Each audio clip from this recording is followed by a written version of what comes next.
Hello, this is going to be a Kayo guide on Ascent. We're going to start off with A first. I'm just going to go over like what I do on basically in every sort of position. So we're going to start off with defense A first. I usually play dice when I play defense A, or I play short. I prefer short, but I can play dice. There's like two reasons why there's like a couple reasons why I would like change around.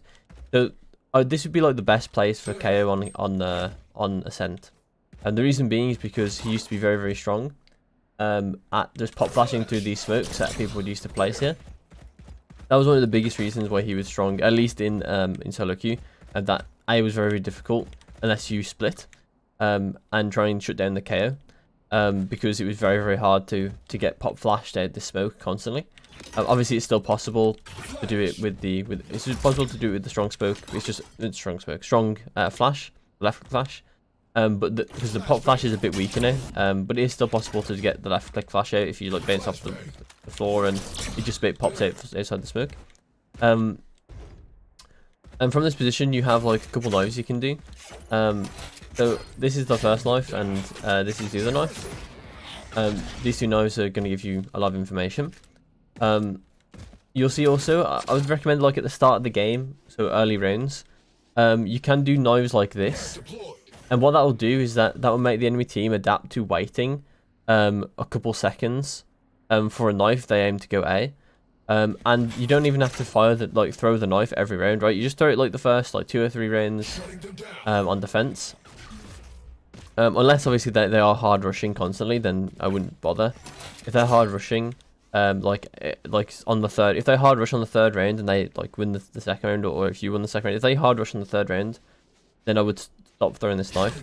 But you can like sort of make them think like you should that they should wait for the knife if they want to go there, and that'll mean like you've sort of wasting their time. You're wasting their time, and on top of that as well, once you've done that a couple times, they'll start waiting, and then in about 15-20 seconds into the round, maybe a bit less than that because it's solo queue, you can throw knives like this. Or as I mentioned, you can throw a knife, or you can do one against this wall. You can do one here, like I said already, and that will like maybe catch people, sort of walking in slowly into your sight. Usually this knife is thrown. If you ever throw this knife late, it's usually because there has to be basically a smoke here, because otherwise you might just die from mid. But usually it's to catch a lurk from tiles, from a chamber or something. If it is smoked as well, you can just walk out and do it like this or something. You can even do it something like this if you know the angle. So basically what you have to do is just go to this like box and throw it basically against this wall, this white wall. Only if it's really visible to you. Obviously sometimes smokes can be like in this vicinity and you can't really see this wall properly. But you can do it like this, and then it's basically hard to it's really hard for the enemy to shoot the knife. They get scanned in mid and they can't really shoot the knife.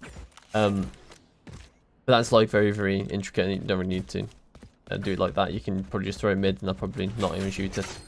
Anyway, in most healers, honestly, it happens in Immortal. Crazy. And the next thing I want to show is from dice. You do have options as well, so I'll go over some stuff with flashes in a minute. But first of all, I want to show some stuff with the molly. So the molly is interesting, right? Because the way you throw it is very different. Because it actually doesn't start from your camera; it starts from just above you. So the actual crosshair where you are and where the molly goes is actually a bit different.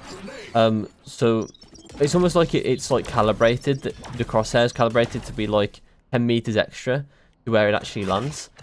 So you can see like that's only not 10 meters, right? But from distance, so you can imagine like it's trying to calibrate for an extra 10 meters or something.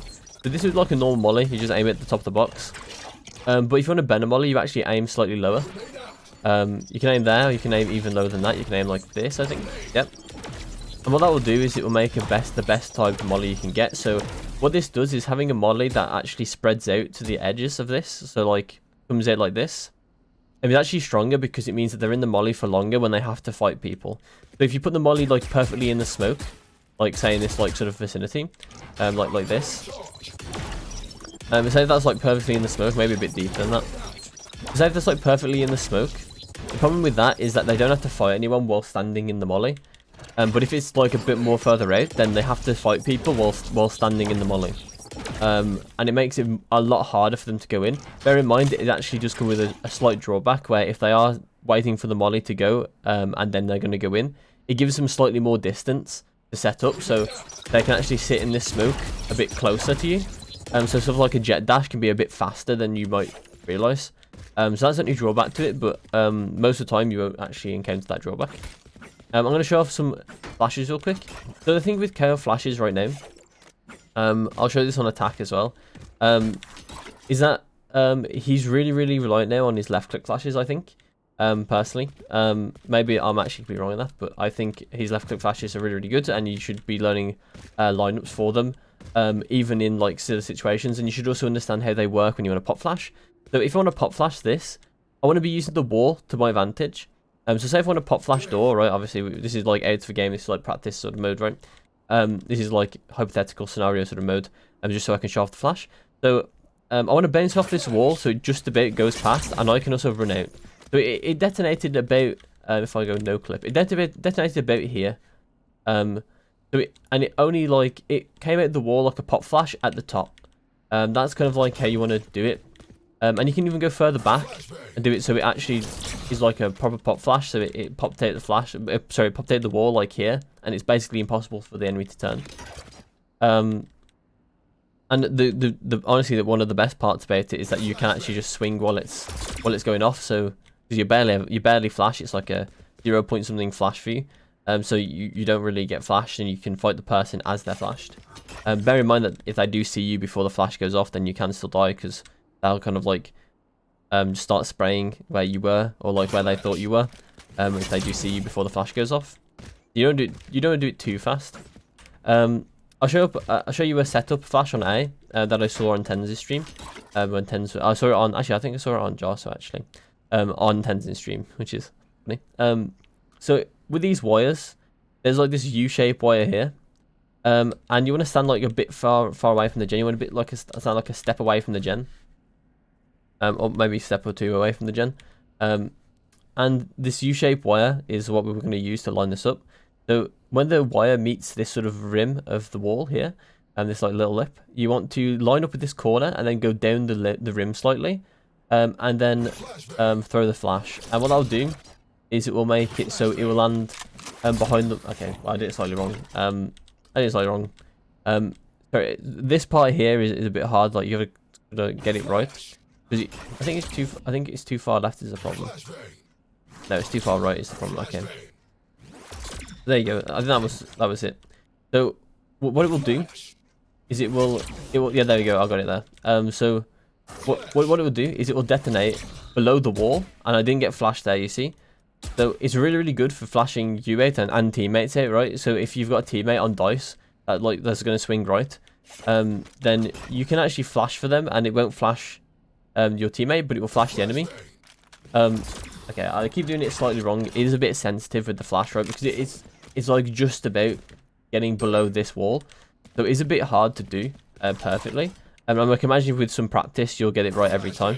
Obviously I haven't really done much. I haven't played much Kayo on Ascent recently, so I haven't got this done. I also said I've learned this on Jarso and haven't played Valorant actually since I've learned it. So. Or since I've seen it. So you can do this. I think it's really good. Really good find. He also did one where it got stuck in the wires, but I don't think it's that good. I'm not sure if 100% it even flashes anyone. So I'm not going to show you that one. You can find it, I'm sure, on the internet somewhere if you want to try and learn that one. And then we're going to go over to B. So B, the same sort of story with the knife. You can do some of these deep ones at the start of rounds, and then eventually you can pull back on like some later rounds to do ones like this, like 15 seconds into the round or something. Very similar to A.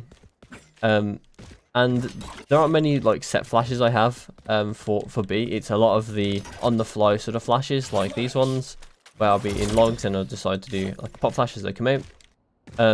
And I'll like throw over flashes for my teammates if this is smoked, right, and they're fighting on site. You can do like a really high flash, and they'll detonate behind your teammates. Like if they're fighting in switch or something, I'll detonate behind them, and they won't flash them for very long, but it'll flash the enemy for quite a while. Obviously as well, you can just like if you're struggling lining this up. I don't tend to because I have like a bunch of other map geometry that I line up with. When I'm like thinking about how to molly something and that sort of stuff, like through smokes, because this would be smoked, right? You can just ping it and throw if you want to. But yeah, you can just usually the smoke only covers this area, so you can kind of guess where the doorway is fairly easily. And that's basically it. I'm not gonna go with my ult. I'll probably just like talk about some of the logic around the ult at the end. And then yeah, that's basically it. So on mid, if I ever go mid, I have gone mid a couple times. So Kayo can kind of go anywhere. I usually play him on B if I need to go B. I play him on short if I can help it. Like if I can really try. If I really want to win, and I'll ask my teammates that can I play short every round or something, or most rounds, and I might mix some things up. If rounds aren't working, and I might go mid, I might go B. So if I go mid, I usually like sit pizza and just wait for usually something to happen in mid, or like maybe I'll hear like footsteps, or maybe just a lurk. So I'll just like wait, hold the angle, and if I hear any like low footsteps, then I will do like a flash similar to this, where it's like very similar to the way I would tell you how to do normal pop flashes now. I was actually doing this before the pop flash nerf, so you could just do a pop flash before like this. But I used to do one like this. The reason why I used to do it like that is because it would actually flash people that would be in like difficult positions. And the pop flash was a bit less likely to do that. And then we're going to go on to attack, I think. I'm not going to switch sides. I'm just going to go straight into attack. I used to switch sides on guides, but I mean, there's no point, really. So we're going to go A. And A, I don't really have a knife for properly. I usually throw something like this. And then if I don't throw that one, then I usually wait until sight. And the reason being for that is because, I as you can see on the map, if I throw it at dice, I can basically silence most of sight. And the idea isn't really for me to get information at this point. It's for me to silence the people that are on site, so then it reduces the resistance of us going on to site. And obviously that's what your ult is kind of for an attack as well, a lot of the time, is to reduce the resistance when you go on to site. And I don't really have much else. Usually I'm going to flash over, not like that. Usually I'm going to flash over this wall for my teammates going out sometimes. It depends on what I'm actually doing. Or like where I'm positioned. If there is like an operator giving you trouble here as well, there is a flash you can do. So you want to stand a bit far away from this wall, and you want to aim a bit like to the left of this sign, and you can throw this left click and it'll detonate straight like over that wall, and it will definitely flash operator players, people that want to play like far right, especially ones that are pushed out like this. If you know a jet does that a lot, then you can throw this flash and they'll dash away. They'll like fire a couple bullets and then dash away. And it's a really good way of stopping her from taking that first fight for free with the dash. If you want to do that, then you can. You can also just throw a knife as well, like this, and it should stop her from doing it. Bear in mind that it's not really a great knife angle that she can't shoot, because like this, right? It's good. It'll knife her, but if she pushes out, she might shoot it first and then bring back and then like look back at the angle. Obviously, it makes it a bit harder for her, but the flash is a lot more guaranteed. Bear in mind you are using up a flash, as opposed to just putting the knife on cooldown. And then that's basically it for a attack. So for mid, I usually go through tiles. I don't tend to go through top mid if I can help it. And the reason being is because I'm able to get info straight away. So what I want to do is want to aim the knife and I want to put it on this wall. The reason I want to put it on this wall is and not this wall is because this wall they are able to shoot it for free. While this wall they have to push out and actually fight this angle to shoot the knife. Therefore, it's basically a knife where they can't really shoot it unless they want to take a fight first, in which case it's very, very slim window for them to actually then shoot the knife again. Although, obviously, you may argue, like, if the knife is coming down, they may just decide to swing and fight. Just for, I mean, it'd definitely be a mistake, but it is possible that they just swing and fight instead of going for the knife kill. Just knowing that they're going to get scanned. That could be something they decide to do. And usually that doesn't happen. Usually they just take the silence, because usually it's a sage there, to be honest. So most of the time it's like sage, or it's like a jet with an operator who's going to just keep the angle held anyway. And that's basically kind of how I get into this part of mid. And usually this is smoked. So usually, you can pop flash this. Old Kayo would do that, but you can just bounce stuff off walls like this, and it will kind of land in a very similar position. You've got 2 walls to play with too, so you can use this wall too. And they would do different things. Bear in mind that this right wall is probably better to flash off of, and just because of the angles, right? It's more likely to flash someone peeking at market. It's more likely to flash someone that is peeking out of here, aside from if they peek the very shallow angle, like this one. If they peek this angle, then that flash won't hit them. And it's obviously the same vice versa, where if you bounce it off this wall, then it won't actually flash someone holding this angle like this. Bear in mind, but I don't think both will. I don't think either will, to be honest. Because the way it bounces off, but okay. You mean flash yourself. Usually you don't have to flash yourself in. And if there's a smoke here, instead of standing still, what you would do is you would just run with the smoke, and you'd run into the smoke and then run out as it flashes. So it's like perfect timing. And that's another thing as well with Kayo. Like if you get really good at throwing his flashes, you can basically throw a flash and not stop, and then go out as just as it flashes. So if you do something like this, for instance, like I can go out as soon as it flashes. You can actually get better timing than that too. So okay, I'm actually a bit rusty apparently. I think it's about this distance. So you can get really good at timing it, so that it flashes just as you are going out. So then you get like really long flashes for yourself.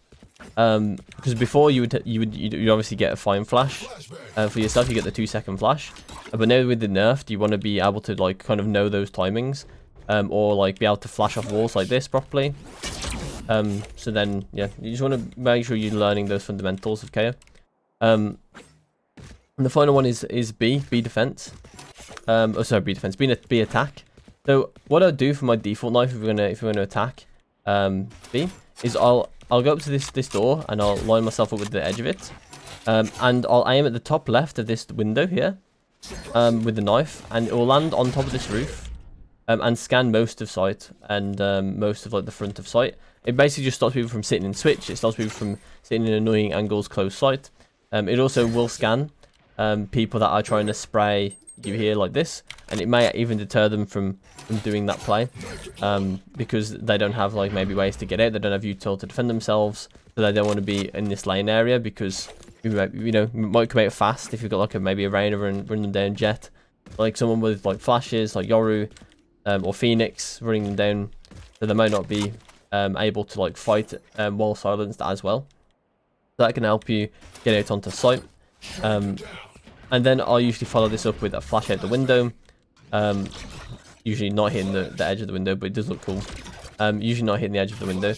I'll usually flash it for my teammates, and then I'll like molly logs. If you haven't already taken this area, then I will molly it. If you have taken this area, then I'll molly one of the smokes. I'll either choose market or I'll choose CT. Sometimes I'll keep my molly and play for like a lineup. But that's very unlikely. Okay, I can't remember the lineup. As you can see, it's very unlikely. I barely ever play for lineups on Kayo, because I feel like he's much better suited to fighting with this team on like some of the first like contact sort of players, with his flashes, and using his molly to take space. I think is a much more important thing than using his mollies to sort of secure rounds at the end, because that should be more of a different agents type of job. And then we'll just go over his ult to finalize this. So his ult is a very interesting one. It's really good at being able to just take a site, because you'll face less resistance, because there'll be less abilities deterring you from going to a site. Stuff like mollies will be silenced. Depending on, obviously, depends on the timing that they get it off, that their distance away from you.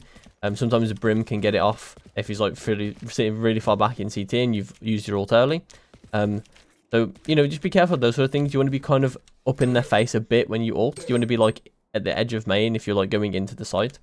And also then we go over like defense uses, right? So if they're about to execute, then if you ult, then it stops the additional util coming in to help them execute. So you don't be waiting until they're like out already. You want to be like thinking like this is their timing to go out now. So I need to ult. So it's a bit more difficult to sort of find that. So what that would be is like if they're throwing the first flash in, or like a first util, maybe they're throwing a dart in. That's like their go button basically. And that might be too late, but if you're very fast with it, or you see the dart coming in, like when it's about here in the air, right? Because there's a very popular dart where they throw it over like this and it lands about here. If you see it in the air, you know, on A, right, then that's a good example of like maybe I should press it about here, because that's when they'll be coming out when it lands. So I need to be like ulting like 4 seconds in advance to their go button. Basically, is like one of the best ways you can kind of look at it. Something else you can do as well is that you can throw a knife when you think they're about to go out, and then you can ult after 8 seconds of the knife like exploding. So you can count 8 seconds from this, or you can watch just watch when it goes when it explodes, and look at the top of the timer. Take away 8 seconds from it, and then ult on that timing, and it will delay them significantly to a point where they might even just rotate because it's taking way too much time to go out. They might actually just revert to resetting across the map and trying to find a default, and then default into like a reset to a default, and then try and find space off that default again. If it's like early in the round, if it's late to the round, then you can really make it hard for them to actually get onto site and win the round. And then one more thing about his ult is that in 1v1s, 1v2s, this does give away your position because it pulses from you. So people can actually know where you are because of your ult, right? And when you're in rounds where you may be in the 2 of the 1v2, even in the like as a 1 as well, like the solo in the 1v2 or in the 2 as a 1v2, then you are giving the opponent information. So if you're the 1, then that information is probably a little bit less valuable because you probably have, well, at least if you're on attack, right, it's probably less valuable slightly because they do have some like soft information on you of what you kind of have to do to win the round. Obviously not always the case. You can like do aggressive plays instead of going to plant the bomb and stuff like that. And that can give you away if you're currently ulting. So you have to really think about how you ult. Also, when you're in a 1v2 and you've ulted, you are giving away your position. You are broadcasting location to that one person, so then they have more information to work with, and they may be able to turn that 1v2 into a 1v1 and then a 1v0 and win the round. So you want to make sure that you're using your ult in positions where you can't get punished or your teammate can't get punished because of the information it gives to the enemy.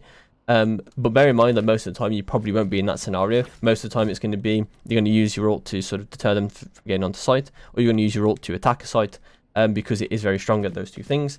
So yeah, that's basically the end of the video. 22 minutes long. That is honestly maybe a record, honestly, for speed. And I think I did a good job this time. So yeah, hopefully you liked it too. I think this was one of my better guides. So yeah, thanks for watching, and I will see you in my next one.